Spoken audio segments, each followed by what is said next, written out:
مولانا صاحب و چېرې تاسو ابتدایي یو څو خبرې وکړئ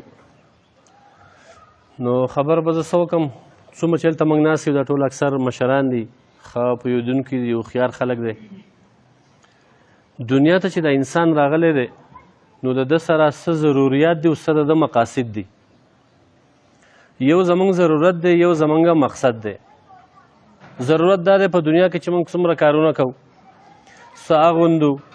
څه خورو څه څکو دا ټول زموږ ضروریات دی په دې ضروریاتو کې بیا ډاکټر جوړېدل هم زموږ ضرورت دی انجینیر جوړېدل دا هم زموږ ضرورت دی وکیل جوړېدل دا هم زموږ ضرورت دی دا ټولې خبرې چې څومره دنیایي دي او موږ یې حاصلو دا زموږ ضروریات دي او مقصد چې زموږ دی نو هغه آخرت دی په هغه کې مونځ دی په هغه کې روژه ده په هغه کې حج دی په هغه کې زکات دی او د ټولو نچوړ او مجموعه داره چې دا کتاب الله تعالی موږ له رالیږلی دی د څه دپاره د ژوند د تېرولو دپاره یو نظام دی یو ضابطه حیات دی یو طریقې کار دی خو که موږ دې خبرې ته سوچ وکړو که نه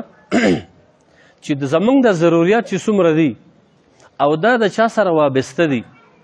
لکه اوس زه بیمار یم زه ډاکټر له ځم نو زه به لامحاله زما د هغې سره واسطه راځي نو زه چې هغې له ورځم نو زه به د هغې نه ټیم عالمه بای ډاکټر صاحب دی هغه ماله ټایم راکوي بیا به تې زه نمبر رالمه نو بیا چې هغه زما سره 15 منټه ملاقات کوي زه به هغه له پیس ورکومه بیا به راته دوايي لیکي مثلا یو مثال پته وه نو چې هغه تاله 10 منټه ټایم درکوي نو کم سے کم 100 روپۍ به د نه پیس الي بیا به راته دوايي لیکي اوس هغه ضرورت به حل کېږي دغه شان د دنیا هرې طبقې چې لاړ شي نو هغه به تاله فی سبیل الله کار نه کوي څه غرض او مقصد به دنیایي او تاله به هغه مسله حل کوي واحد علماء کرام دي په دنیا کې واحد دا یوه طبقه داسې ده چې دا به ستا مقصد پوره کوي دا به ستا خیرخواهي غواړي یو ډاکټر ماته درسره وښایي یو وکیل ماته درسره وښایي چې هغه تاله فی سبیل الله 15 ګنټې درکړي دا په یو دنیا کې هم نه چېرته لکه په هغو رد نه کوم هغه مقصدي خبرې ته ستاسو هغه توجه راړومه